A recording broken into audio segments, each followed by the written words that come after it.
Good afternoon, committee and audience. House taxation meeting will be called to order.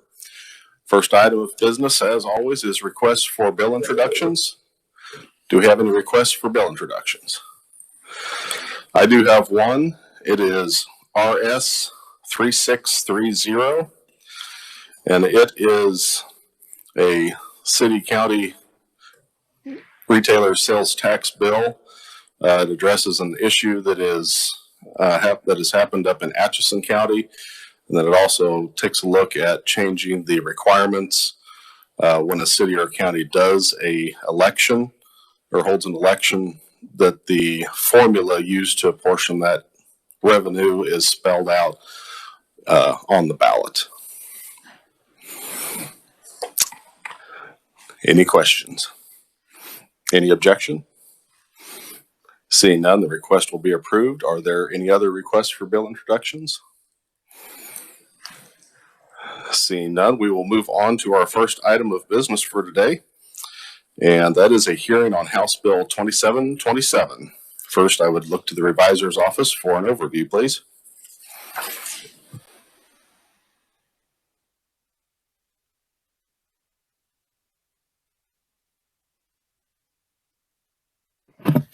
Thank you, Mr. Chairman. House Bill 2727 would increase the amount of the subtraction modification that currently exists for determining Kansas adjusted gross income, specifically for Social Security income.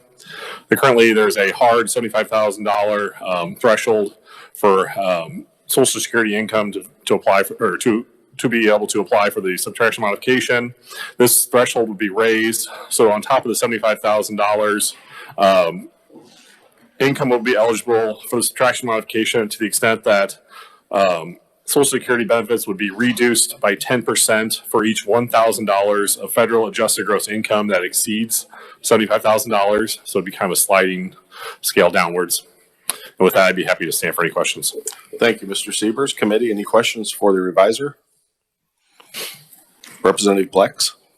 Thank you, Mr. Chair. I appreciate the fact you can take a 10-page bill and put it down into one paragraph as an explanation. Thank you, sir. Seeing no further questions, thank you, Mr. Siebers. I would next turn to Kathleen Smith with Department of Revenue for an overview of the fiscal note. Mr. Chairman and members of the committee, Kathleen Smith with the Department of Revenue. We are estimating that House Bill 2727 would decrease state general fund revenues by approximately $1.8 million in fiscal year 2023, $6 million in fiscal year 2024, and $6.5 million in fiscal year 2023. To come up with our estimate, we did simulate the proposal that has been put before us, and we came up with around 12,400 additional taxpayers that would qualify based upon the sliding scale. With that, Mr. Chairman, I would stand for questions. Okay, Kathleen, I did want to ask a quick question here. You've got a 30-70 split. Could you just briefly explain that? We've got some of one fiscal year into another fiscal year. It's basically what happens if it's going to affect the tax. We look at when the tax receipts come in, and we're assuming that 30% of tax year 2023 would come in during fiscal year 2023. So people will be able to adjust their withholding and or their estimated tax payments based upon this new modification. Yeah, it doesn't really make much difference after we get a year into it, because correct. What gets out of one year goes into the next year. So. That is correct, sir. Committee, are there any questions for Department of Revenue? Seeing none, thank you, Kathleen.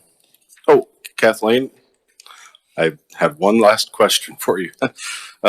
Representative Gartner and I, when we were discussing drafting this bill, we've essentially taken a cliff and turned it into a staircase where we have now 10 much smaller cliffs. With the Department of Revenue, if we just created a linear formula where it's just a simple ratio in proportion, if you take the scale from 75,000 to 85,000, it's a $10,000 scale. If you just create a formula to where if you're at 37% of that range, 37% of the income is taxable. How does that affect how the department handles this as far as programming? Is a linear formula easier to use, or kind of a set limit with different steps? Well, Mr. Chairman, I would say that with programming, you can do almost anything. So I don't know that it really matters for our purposes. Trying to explain something to taxpayers, though, may be a little bit more difficult in how they're supposed to compute what should be listed as their modification. And I did reach out to the CPAs because I had that exact question for them on how they handle those returns.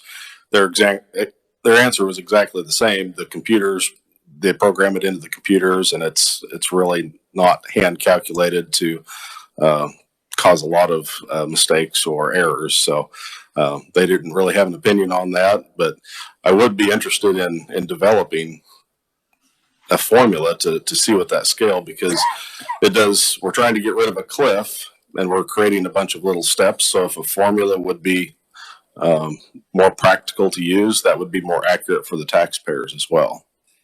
We can sure look into that. And I will tell you that I did request how the number of taxpayers would be distributed in those different increments of 1,000, and it's very, very evenly distributed. Okay.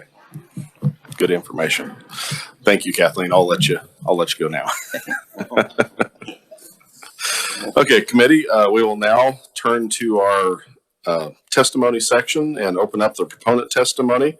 And welcome to committee, John Lee. Welcome to committee. Thank you, Mr. Chairman Smith and committee members. My name is John Lee from Tax Sample Center. We support the concept of the 2727. Kansas has the Social Security tax cliff problem. We needed to resolve the problem. We also have one concern and one suggestion. Our concern is the existing one cliff problem at 75K is converted to the 10 cliff the province.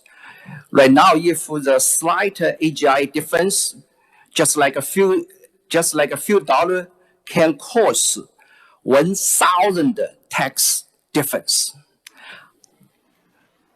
By the 2727, we still have the cliff problem is 10.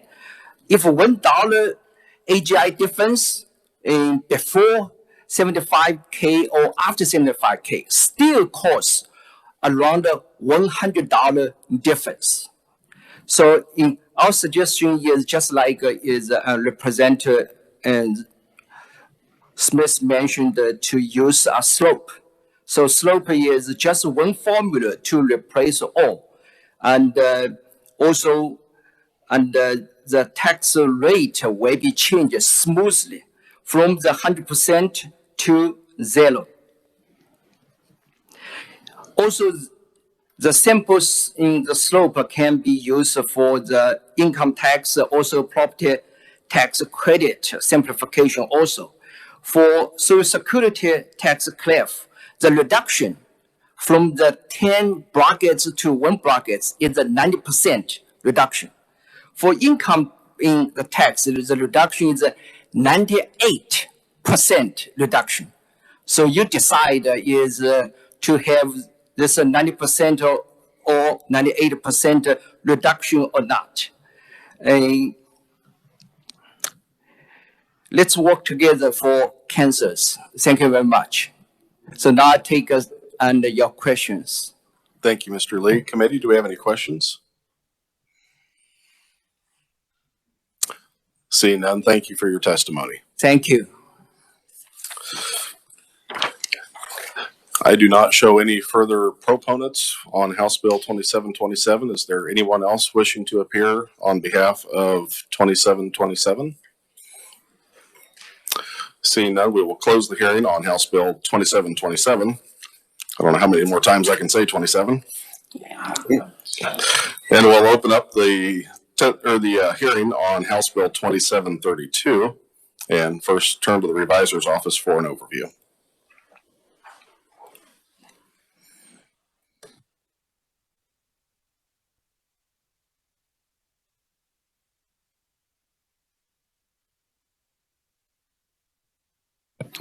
Thank you, Mr. Chairman. House Bill 2732 would enact the Gage Park Improvement Authority Act.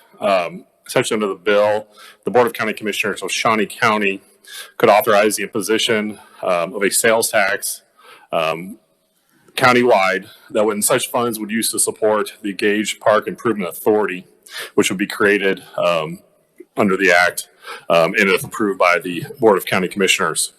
In the event that the Board of County Commissioners approves the creation of this authority and the imposition of a tax, the tax would have to be approved by the election, at an election by the electors. Such rate of tax would have to be set between the amounts of 0.2% and not to exceed 0.5%. I think I said 5% of my thing. It should be 0.5%. Excuse me. That is incorrect. That would be a high tax. So the range would be 0.2 to 0.5% would be the amount that they could levy across Shawnee County. The Gage Park Improvement Authority would be governed by a board composed of 7 resident electors of the county.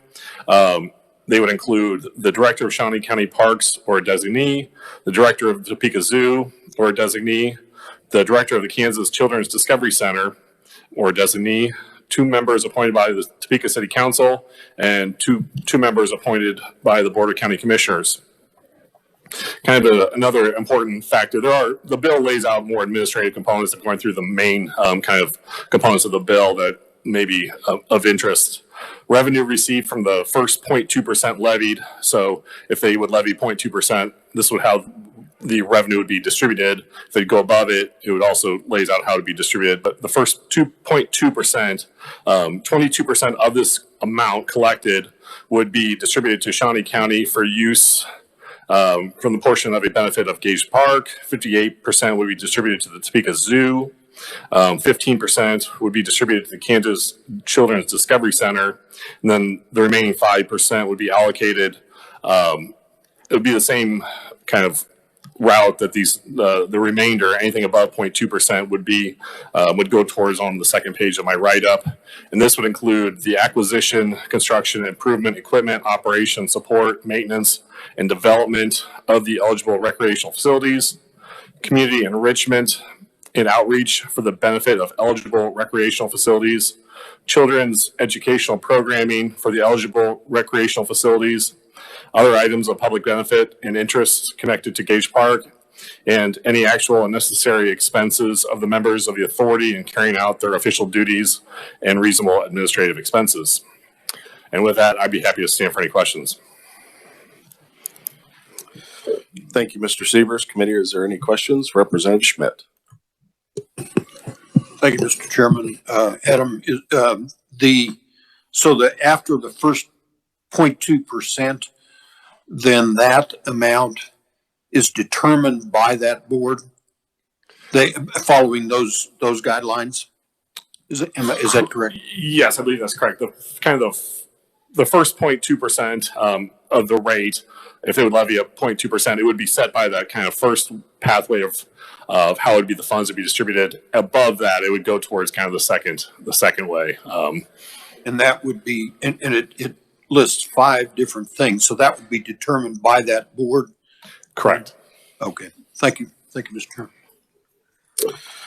Mr. Sievers, I had a question. Is there any provision in the bill that allows for a sunset or allows for voters to say, like, let's say we go ahead and put on the maximum 0.5, 10, 20 years down the road, growth in Shawnee County has been tremendous. It's bringing in a lot more money than originally anticipated. Is there anything that allows the voters to petition the county commission or the improvement authority to reduce that rate? I didn't know if that was part of the discussion. I'd have to look. I know there's provisions that allow them, if they start at 0.2 and they want to go up to 0.5, that there's a provision to go up. To come back down, I'm going to have to look into that and read through it a little closer. Okay. Representative Sanders. Thank you, Mr. Chairman. Does this in any way touch on the Gage Park Memorial Bill we discussed earlier? They would be, that is a sales tax exemption for purchases made by that organization. So any interplay between that organization and how they would benefit here, I'm unaware, but the two bills themselves would be wholly independent of each other. Thank you. Thank you, Mr. Chair. Representative Helgerson. I'm looking for some comparisons in business. What was it? Not enterprise zones, but what is that called? What was it? Enterprise zones, and then there's the other one. TIDs, RIDs. There's so many.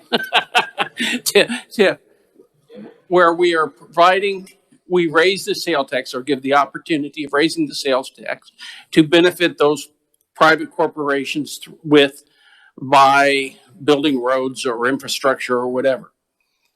Has this model been used for not-for-profits, where we're creating an area where they're benefiting for their own operations? I'm not aware. I wasn't the actual drafter of this bill, so I'm not aware of all the backstory for everything. So we'd have to probably ask. I'm just not aware. Are you familiar in statute anywhere else that it exists? Because what we're doing is we're starting to subsidize the operations of not-for-profits by raising the sales tax. I'd have to look. I'm not aware of All right, thank you. And we may have some conferees that would also be able to address that. Representative Wassinger. Thank you, Mr. Chair. Does this include having a staff to do this? I mean, I have gone through the whole bill, but are we creating another entity to take care of this? Maybe the park district or? Not. I'd have to look to see if they're able to add staff. I know that there's the members, and it covers administrative costs. I'm not sure if it would be enough to cover staff or not. I'd have to probably check into that also. That administrative costs can be many different things. So I'm just wondering if we're adding more rules and regulations to everything. Thank you, Mr. Chair. I'm not sure if the Gage Park Improvement Authority Act would come under our rules and regulations. The way I read through the bill, just in response to your question, if it was the 0.2, there would not be any administrative costs allocated. If it was anywhere between the 0.2 and 0.5, that's when the additional funding would kick in and be available for anything reasonable, whatever the definition of that would be. But Representative Highland. Thank you, Mr. Chairman. Adam, I'm confused. I added these up. You've got 100% of all the monies are allocated in that 1 through 4 statement. Then on your page 2, you say the remainder of the revenue received shall be allocated pursuant to the following. Where's the remainder come from?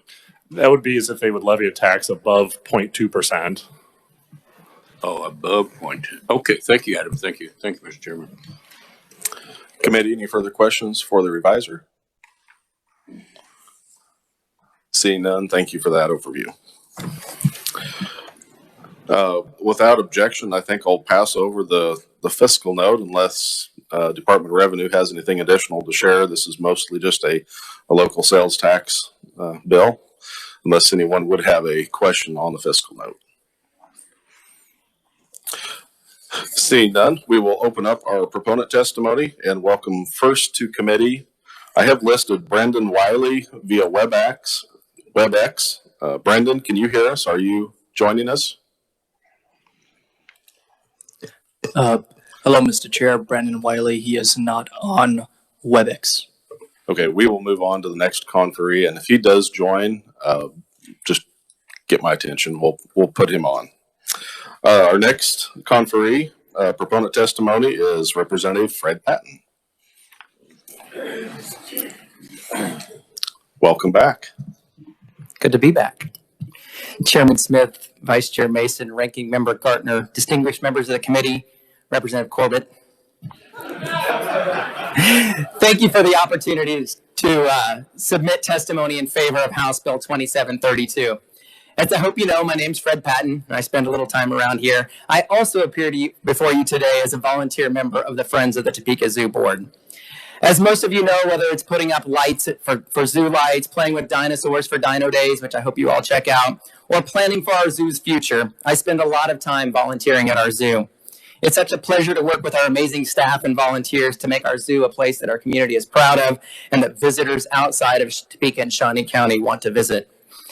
Soon after I joined the zoo board back in 2011, we began investigating the possibility of a public-private partnership where a nonprofit would take over the operation and management of the zoo from the city of Topeka.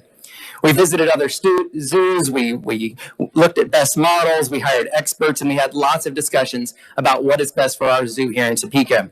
And after nearly a decade of work, on April 3rd, 2021, so not quite a year ago, I'm proud to say we completed that governance transition where Friends of the Zoo now oversees all functions of the Topeka Zoo.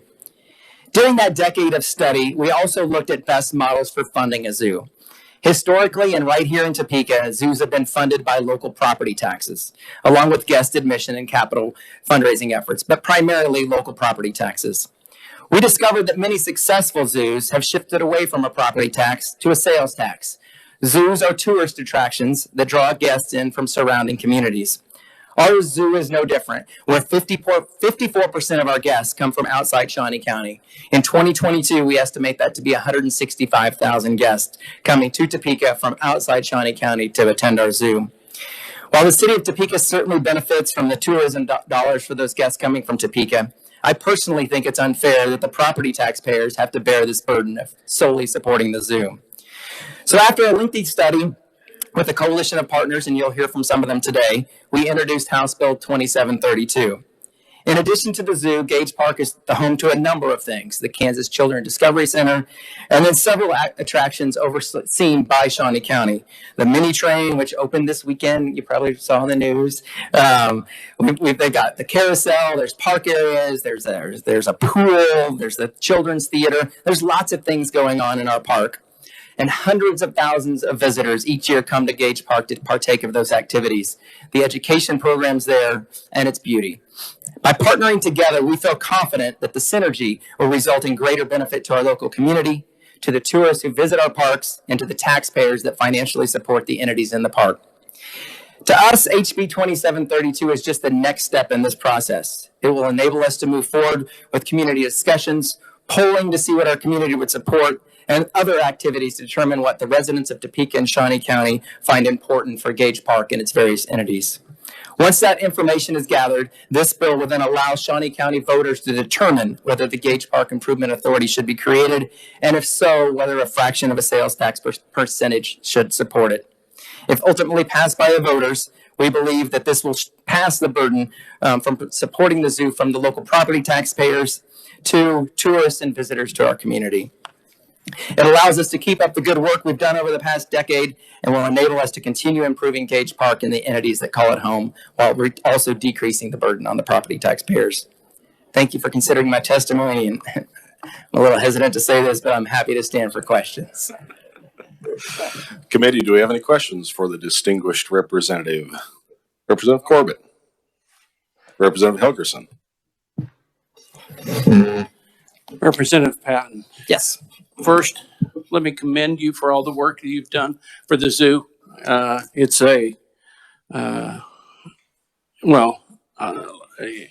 is a great thing to see you working so hard on that, even if I do see your picture on the TV occasionally for other things.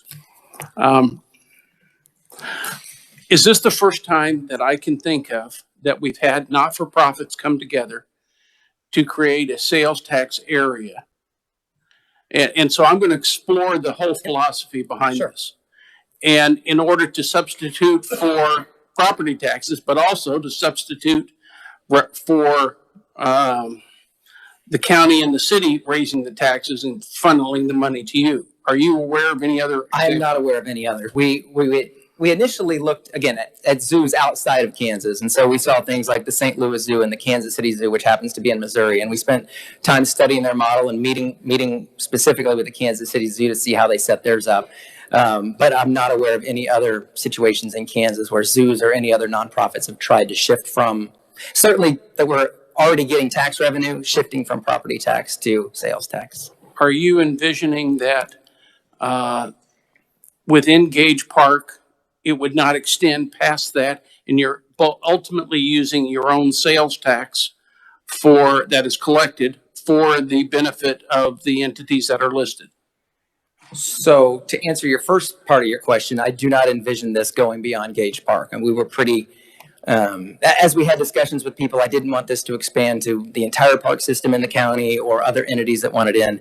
To answer your second question, this would not just be tax collected within the Gage Park. We don't sell a whole lot of things that are taxed. So this is actually a county-wide tax. This would be a county-wide tax. So different from some of those entities or those types of things you talked about earlier that normally they tax themselves and the tax, say on a shopping center, pays itself down. Here, this would be a countywide tax. So this would be an additional countywide tax that you'd be adding on for your entities and have it come from the sales tax rather than the property taxes, but it hits everyone in the county. Correct. So right now, to the zoo specifically, we have a license and management agreement with the city that sets forth all the terms and conditions of us operating the zoo. And so the city still gives us a big chunk of property tax a year, but it's already contemplated that we might do this at some point in time. So it says any dollar that we get through a ballot initiative like this offsets the property tax we get. So it would shift that burden of the license and management agreement from property tax to sales tax. One final little question. In the rush of local communities to get out of providing key services to zoos, to parks, etc. We see this in Topeka, we see it in Wichita, we see it in several other cities where they don't want to operate the items. Have you taken this to the league and talked to them about what ramifications this may have on funding and local government?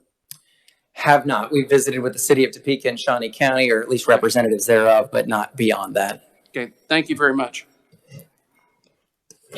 Representative Schmidt. Thank you, Mr. Chairman. Mr. Patton, first of all, thank you for your service to the zoo. My grandson, whom you know, will soon be taking part in that, I'm sure. And to answer a question, the representative from Montgomery County and I actually did a sales tax for a school bond issue. And there are a number of schools that have done that throughout the state since that time. My question is, does the 0.2%, does that give you enough revenue to run the entire? 0.2 is we set a floor because we believe 0.2 is anything less than that, it wouldn't make sense. We would be giving it, at least from the zoo standpoint, we give it all back and we're going through all this effort for nothing. We did the higher amount simply because, at least personally, I think we need a master plan for Gage Park. We need to solicit community input. For example, we heard in Kansas City that when they did this, they have so many free days to the zoo. They have a curriculum department that writes curriculum for the schools. They have free school days. And so if the community wanted a whole lot more than we're currently doing, we wanted to give that range. But 0.2 is the figure that I likely think it will be, at least if I was advocating for a position. Okay, and then just quick follow-up. Do you see the city or the county reducing property tax any to? So nothing in this bill compels them to do so. Certainly, they would no longer be spending that money. The city would no longer be spending the money on the zoo from their property tax levy. And speaking for the county, which we have a county commissioner that's going to be here to speak next, if they want to make additional improvements to Gage Park, they're going to have to do that with property taxes. And so a number of the things that need to be fixed in the park or need to be done in the park will be done with property tax. And so likely in that case, if they want to do these, they're going to have to raise the property tax, whereas if they had this sales tax, they wouldn't have to. So it will have a positive impact on the property tax levy one way or the other. Thank you. Thank you, Mr. Chairman. Representative Kelly. Thank you, Mr. Chair. And I was, in addition to the sales tax that were used for school, the City of Independence also has a quality of life sales tax, of which part of that is dedicated to the park and zoo. So it is used to do improvements there that don't come out of property tax, but come out of this quality of life improvements. And that's been going for a number of years and has been pretty successful in getting some things actually done and improved in new exhibits and all. So it's been a positive way to do it. To capture the visitors that that are coming into the zoo and park complex. Representative Highland. Thank you, Mr. Chairman. Thank you for coming. Happy to be here. This tax committee, we deal in dollars. Can you tell us what the range is from 0.2 to 0.5? I can. So 0.2 would be under 2020 values. So we used the most recent we could find. 0.2 would generate $7.1 million. And actually, I guess I don't go to 0.5 for some reason. I thought I printed that. 0.4 is 17.7. So a lot of money. That's why I think 0.2, again, in my opinion, is likely what I would advocate for as we have those discussions. But. And you're saying that's the floor. That's really 0.2 is the floor. Okay. And that's what they need to conduct their business now. Basically. I believe for us, the partners that have come together, if this is something we want to pursue and move forward with, then the 0.2 seemed to be the level we all kind of agreed upon. Thank you, sir. Thank you, Mr. Chairman. Just to follow up on that, do you know what the current highest and current lowest total tax rates are in the county? I do not. We have a county commissioner coming up that might be able to maybe answer that question. I don't pass know. on that one. Any further questions, committee? Chairman, Representative Alcala. Yeah, go ahead. Address. Yes, Thank you, Representative Mr. Alcala. Chairman. How are you doing today, I'm Representative? good. How are you? I see you on TV all the time, too. So I just want to, and I probably support this, but I just want to get the lay of the land. Sure. The Friends of the Zoo, which is the private organization that you're the chairman of, requested privatization and separation from the city of Topeka. Correct. What was the amount of money that was being budgeted for the zoo from the city of Topeka for? So in the license and management agreement, we get about $2.7 million a year, plus or minus from the Now, city. will that continue on? That would not. Again, the agreement calls for a dollar for dollar offset. So if we get $1 million out of this, it would lower that by $1 million. If we get $3 million out of this, we keep $300,000. So the agreement sets forth that. Because again, as we talked, if you've listened to any of those city council meetings, which hopefully you don't, because sometimes they're painful. I mean, your wife gets to listen to them firsthand. This discussion came up several times about how do we transition to a broader tax base? Because again, right now it's just city of Topeka, and clearly all of Shawnee County uses it, and most, we're 54% of people outside Shawnee County. And so how do we look at that moving forward? And we had those discussions. In fact, I had one day during a city council meeting, we talked back and forth about options. And so we kept continuing to work on it. And that's why we came up with this. So my thought is this: the offset of the cost isn't going to lower the mill levy on the city side. They'll just spend it on something else. But I've always had concerns about increasing the sales tax. But has the conversation ever came up, instead of having Shawnee County legislator delegation raising taxes, how come the county just didn't implement a ballot question to raise the sales tax for the zoo? So we talked about that a little bit as well. So for one, this doesn't even put a question on the ballot. So it's not the legislature raising sales tax. It's the legislature giving Shawnee County the authority to put it on a ballot, like we do often. A number of times a year, it seems like we pass bills that allow one county or the other to do this. My personal concern with just allowing the county to put it on the ballot like any other sales tax initiative is that it would then be likely countywide, and you'd have negotiations between city and county. And so the money would be spread across the county instead of designated to Gage Park. You could argue either way with that. In my mind, I see that being a much larger sales tax percentage if we're going to, for example, take all of the park system and move it to sales tax. I thought this narrowly tailored it to make sure we weren't having a large sales tax percent on the ballot. So if I'm in your position, I'm looking for the most easiest avenue. Did Friends of the Zoo do a study or survey of the population to see if sales tax would be possible? It has not. We talked about doing that last fall, doing some polling and spending money on it. But we determined through that if this legislation gets passed, we're probably going to ask them different questions. And so we just decided we would wait until if this passes this summer to start that polling process and engage the community. Again, if you guys give us the authority to do this and the community decides not to do it, then no harm's done. If you do give us the authority and we do the polling and we find out what the community will support and it passes, then I think Gage Park's in a better position. So certainly want to do that. We just didn't know to do that before or after this, and ultimately we decided we'd do it after we had the authority, because otherwise it's just a hypothetical that maybe the legislature would someday give us the authority to do this. So we wanted the authority to do it first, and then we thought we'd visit with the community about their wants and needs, and is this something they'll even support? Thank you. Any further questions, committee? Corbett, Representative Corbett? Representative, are you thinking about this year or next year? What year do you think you'd want to play with this game? It'd be nice to get the authority now. That way we can start the polling, do discussions. I think you're several years down the road before we put something on the ballot. It's not going to be right away. Thank you.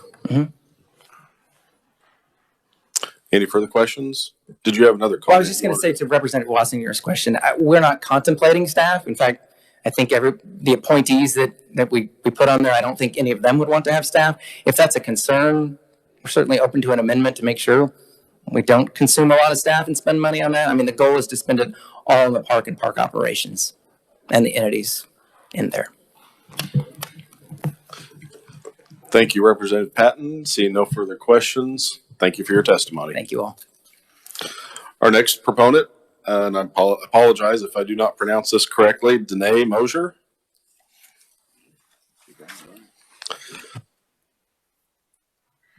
Good afternoon, Chairman Smith, committee members. I'm Danae Mosier. I'm the president and CEO of the Kansas Children's Discovery Center in Gage Park. We're a children's museum, a nonprofit entity that sees about 95,000 visitors each year. About a quarter of those are from outside of Shawnee County.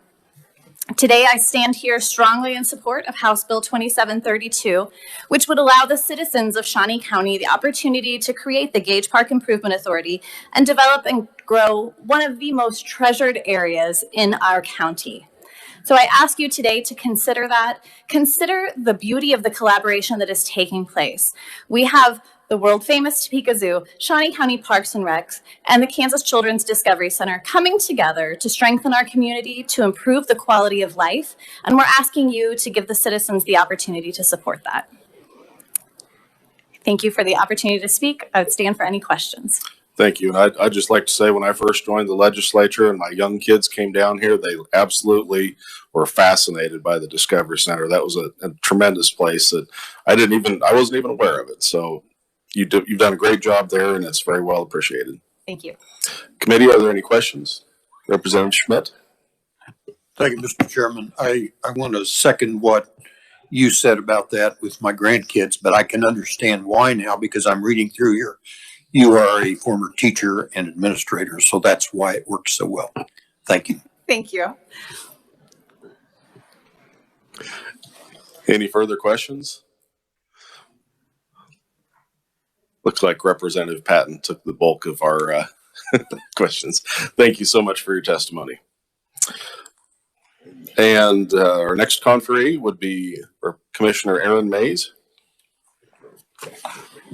Welcome to committee. Thank you, Chairman Smith, members of the committee. My name is Aaron Mays. I currently serve as chairman of the Shawnee County Commission. I want to start out by just saying I don't represent the entire commission today, just myself.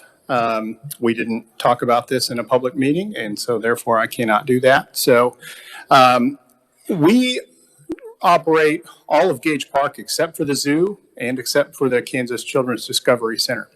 We've got a lot of amenities there. Our historic mini train, which is over 50 years old and needs to be replaced, quite frankly. We're looking at an expenditure of approximately $600,000 to do that. The tracks that the train runs on probably need $500,000 worth of improvements right now. We've got a historic carousel in the park, which needs a lot of maintenance. We've got a large aquatic center, which also needs a lot of deferred maintenance. We've got a dog park that just got renovated with a generous donation from Hill's Pet Nutrition. We have all sorts of amenities, 3 shelter parks, all of which are built with limestone and desperately need attention as well. So the costs are real for Shawnee County. We are 22% of this bill if this tax were to go to the ballot and get approved. So there's several steps ahead of that. That 22% equals about $1.5 million. We don't plan, if this is passed, we don't plan to use any of it for any kind of operational administrative costs. This would be 100% capital improvements for us.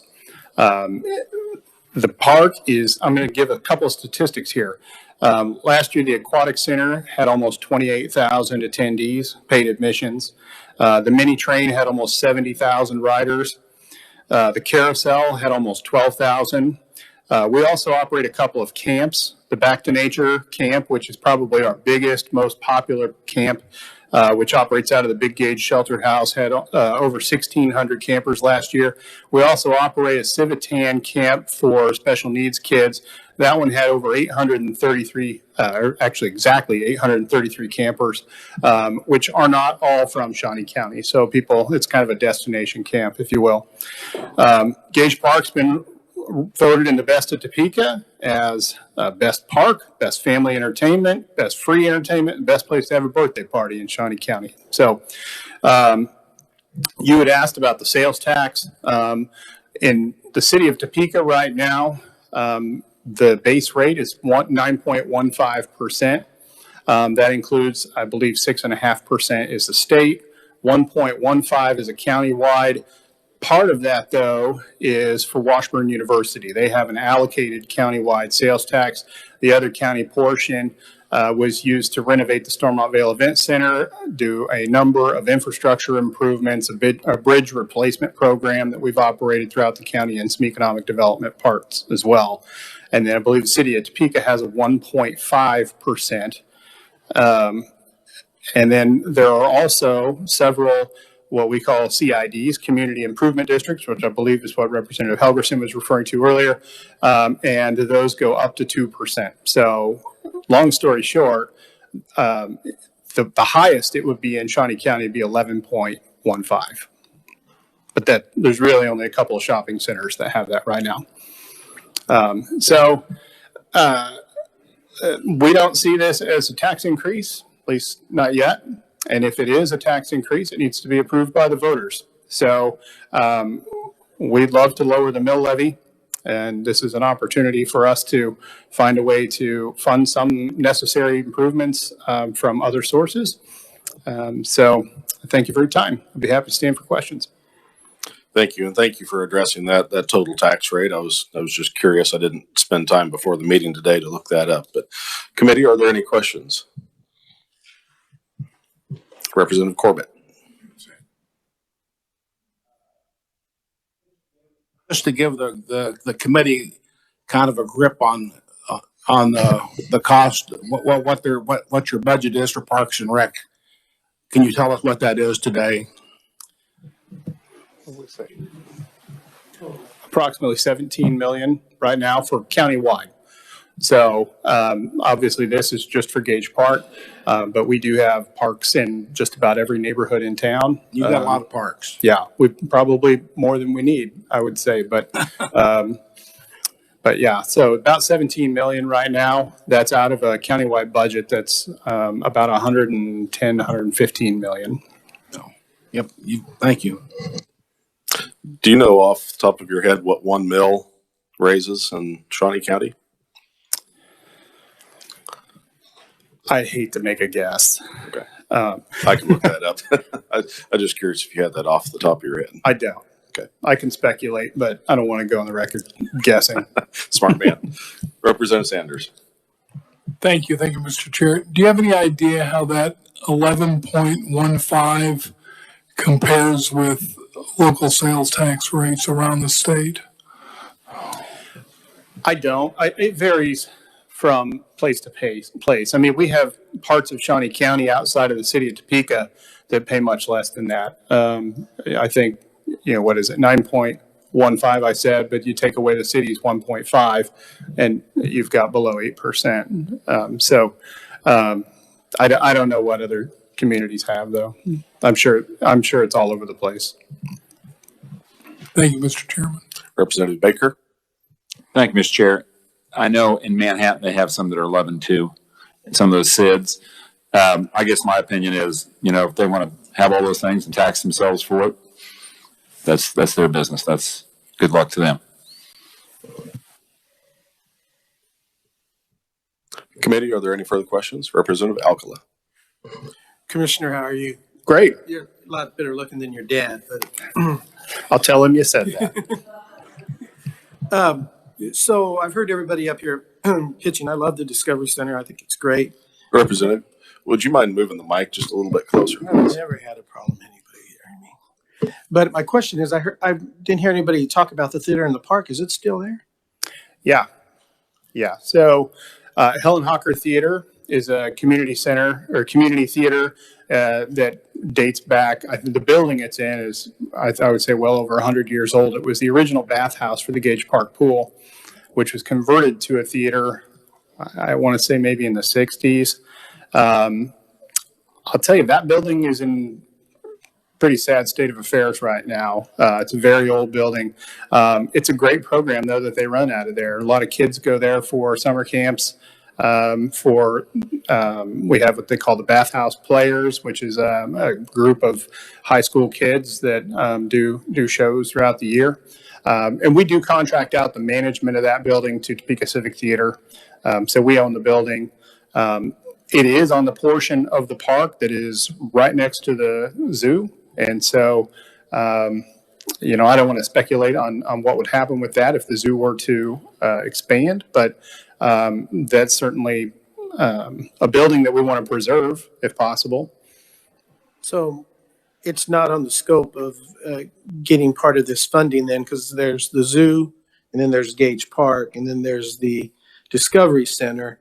So Helen Hocker Theater is not part of this improvement with the sales tax? It would fall under the Shawnee County portion of this. So the 22% that would go to Shawnee County, we are responsible for Helen Hocker Theater right now. It's a county managed property, although like I said, we outsource the management of it.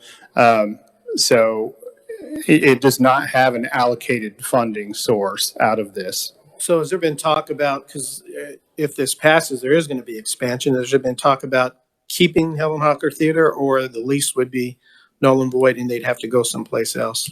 Well, I don't think we would kick them out, if that's what you're asking. I think the desire of the community, I would guess if you asked a whole bunch of Shawnee Countyans, most people would like to see Helen Hocker remain. I would not advocate for, evicting them. And the only reason I asked that question, because I didn't hear anybody bring it up, and it's been a part of Gage Park since I was a kid, 63 years. It has. I went to camp there when I was a kid too. So it was a big deal. Okay, thank you, Commissioner. Representative Gardner. Thank you, Mr. Chairman. There I go. Aaron, thanks for being here. I appreciate all the testimony today. I was going to ask you, this is probably sort of maybe comical, but if the mini train tracks, could that be classified as a short line railroad? Well, because we do have a tax credit bill coming before us later on this week, and I was just thinking, well, maybe you that would classify as a short line. No, I'm teasing there. We're a railroad town, so yeah, that's exactly right. I appreciate the testimony. I Just a comment, Mr. Chairman, of course, full disclosure, everybody knows Gage Park is in my district. When I talked about the Gage Park Memorial earlier this session that we had on a sales tax exemption, but Gage Park is a beautiful place to go.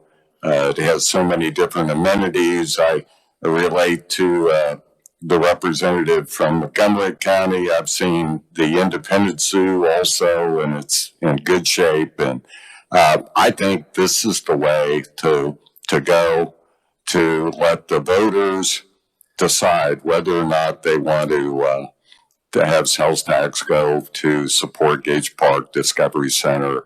I just think it's a smart move, and I totally support it. But thank you, Aaron. Thank you. Would you consider it a friendly amendment to not name the railroad after Representative Gardner? I'll leave that up to the will of the committee. Are there any further questions? Representative Corbett? Chairman, I think everybody should go to the zoo because the Gardner Pavilion, I've walked through it. It is just massive, and I think it's worth expanding the zoo for.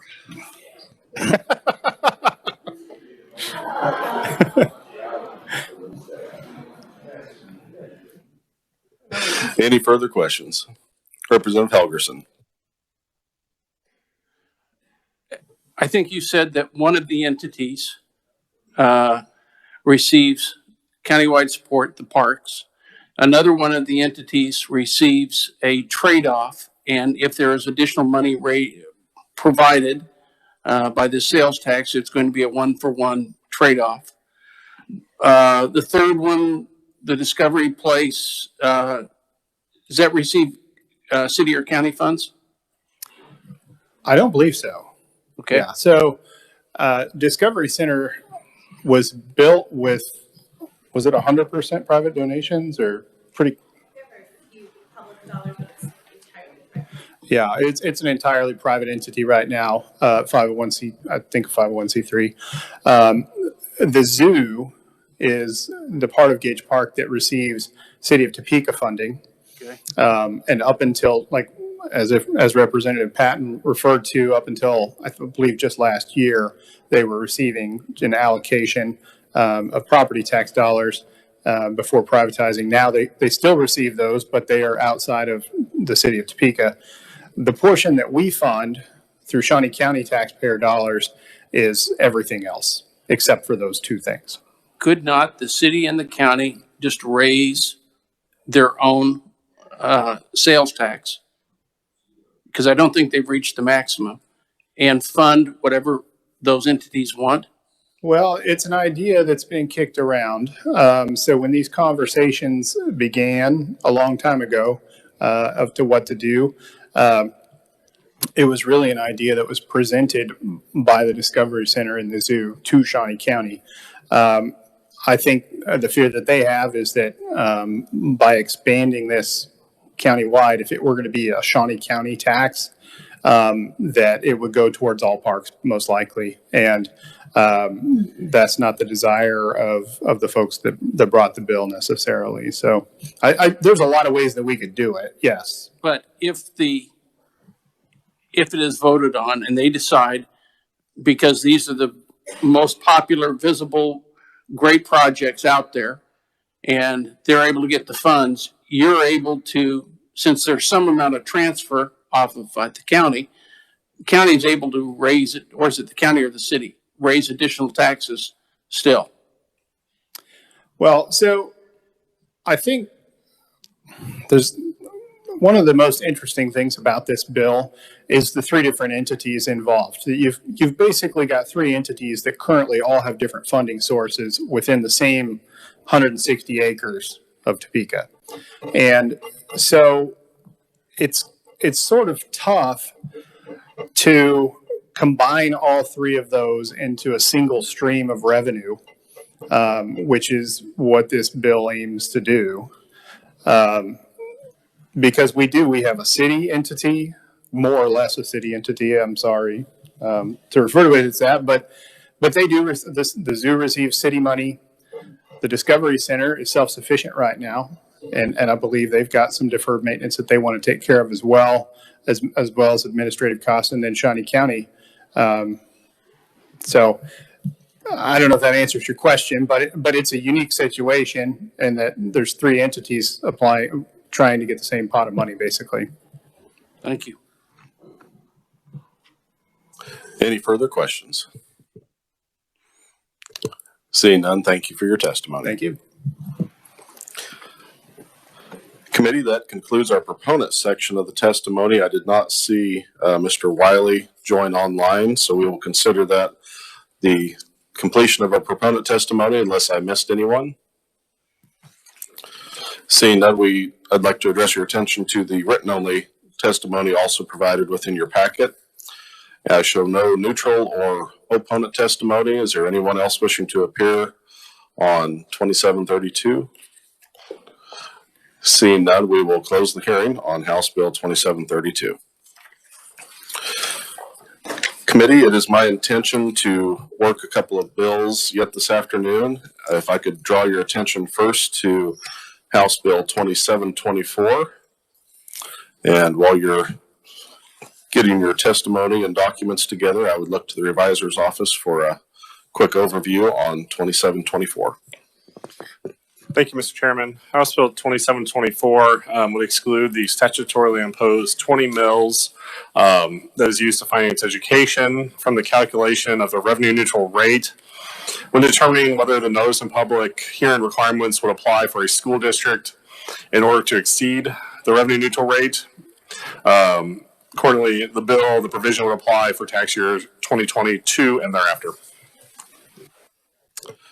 Thank you, committee. Are there any questions for the revisor? Seeing none, what are your wishes for House Bill 2724? Representative Mason. Thank you, Mr. Chairman. I move that the committee recommend 2724 favorable for passage. Thank you. And a second by Representative Baker. Is there any discussion? Committee, I'd like to first off, yes, Representative Wassinger. Thank you, Mr. Chair. I understand why they want to do this, but I think it's also important for Kansans to understand how much money is actually going to the school districts.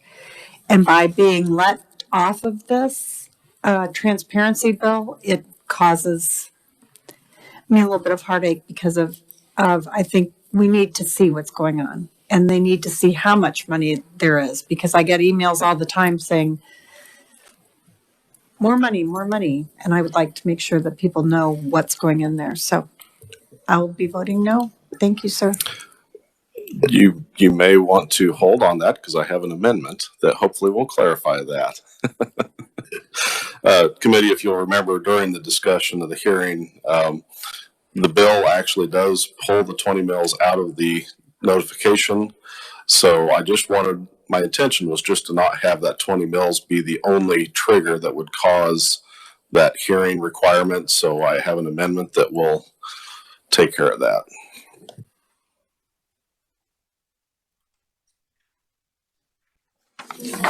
Sure.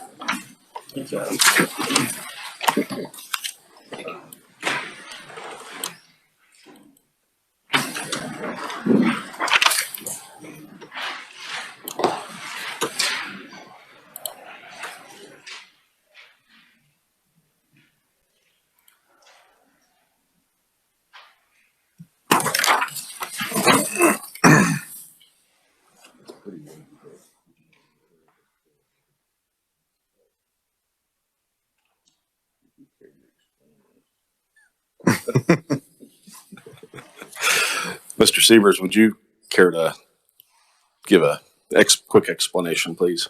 Sure. Thank you, Mr. Chairman. The blue language, as you can see, is on the second page of the back page. And what it does, it would still apply starting for January 1, 2022 and thereafter. So that language would stay. The rest of that provision on line 17 through 19 would be stricken. The new box language would be inserted. And essentially, the intent of the language is that for the 20 mills that gets levied pursuant to the statutory imposition,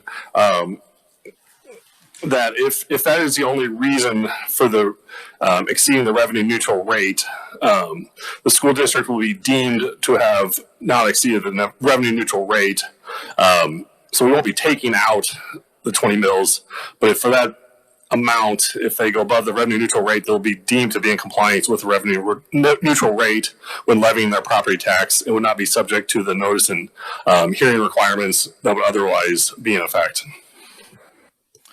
Thank you. And I know when I first sat down and was trying to draft some language, this was a lot more language than I intended, but my language was very vague, and what the revisor has put together here makes it very clear, because the complication we run into when you look at your property tax statement or what this new notice statement would look like, that 20 mills is a line item, but there's several line items, and the total revenue neutral rate is a combination of those. So that's why it had to be so wordy, to make sure we got the exact intent communicated within the amendment.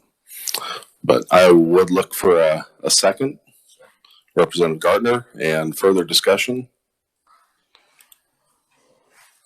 Representative Schmidt.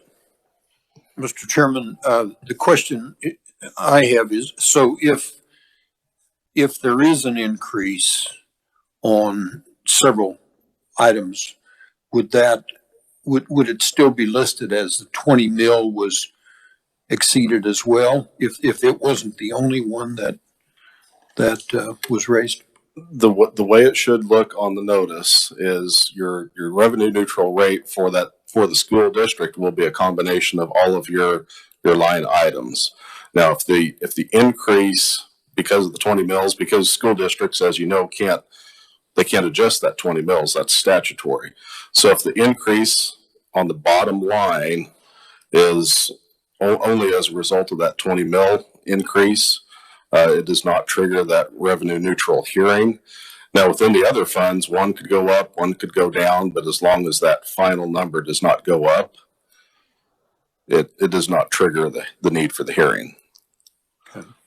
But the amount is still published on the 20 mills. Yes. Yes. Even if it's not, the hearing is not based on that, but the hearing may be based on some other funds. Yes, and that's to Representative Wassinger's comment. It will all still be shown on there. The taxpayers will know how much is being spent, or how much of their tax bill is due to the 20 mills, and then all of the other line items for the district. All right. Thank you, Mr. Chairman. Any further discussion? Seeing none, I will close and move my amendment. All those in favor, please signify by saying aye. Aye. Any opposed? No. Amendment carries. We are back on the bill. Is there further discussion? Seeing none, Representative Mason, you may close. Thank you, Mr. Chairman. Renew my motion to recommend House Bill 2724 favorably for passage as amended. Thank you, committee. You've heard the motion. Those in favor, please say aye. Aye. Any opposed? No. Motion carried. Our next bill I wanted to take a look at today was House Bill 2394. And I will again turn to the revisor's office for a quick overview on that one. Thank you, Mr. Chairman. House Bill 2394 would increase the income tax credit percentage from 6.5% to 10% for amounts expended in the current research and development activities credit provided by current Kansas statute. The bill would also remove the limitations that the credit would only apply towards corporations. So all income tax payers would be eligible to claim the credit. The bill would allow for the transferability of the credit with the limitation that the entire credit would be to be transferred and that the transfer can only occur one time. As I believe we discussed when the hearing, this was a 2021 carryover bill, so there are a few technical changes that would need to go into effect if the committee decides to move forward.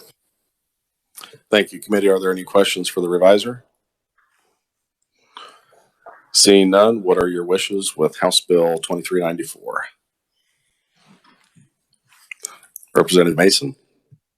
Thank you, Mr. Chairman. Move that the committee recommend House Bill 2394 favorably for passage. And a second from Representative Gartner.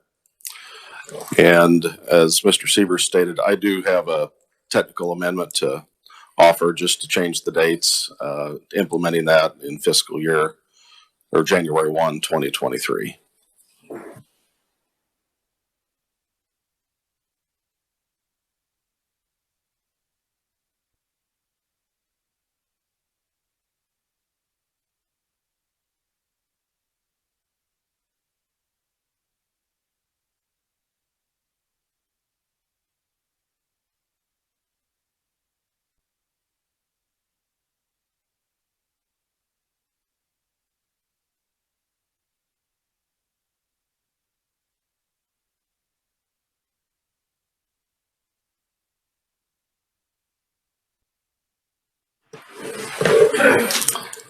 Probably took it longer to get it passed out than it will to discuss it, but I would first look for a second on the amendment. Representative Epley for a second, and any discussion on the amendment? Seeing none, I will close and move my amendment. All those in favor, please signify by saying aye. Aye. Any opposed? Motion carries, and we are back on the bill. Any further discussion? Seeing none, Representative Mason, you may close. Thank you, Mr. Chairman. Renew my motion to recommend House Bill 2394 favorably for passage as amended. Thank you, committee. You've heard the motion by Representative Mason. Those in favor, please say aye. Aye. Any opposed, no. Motion carried. Committee, that concludes our work for the day. If there is nothing else for the good of the committee, we are adjourned. Thank you very much.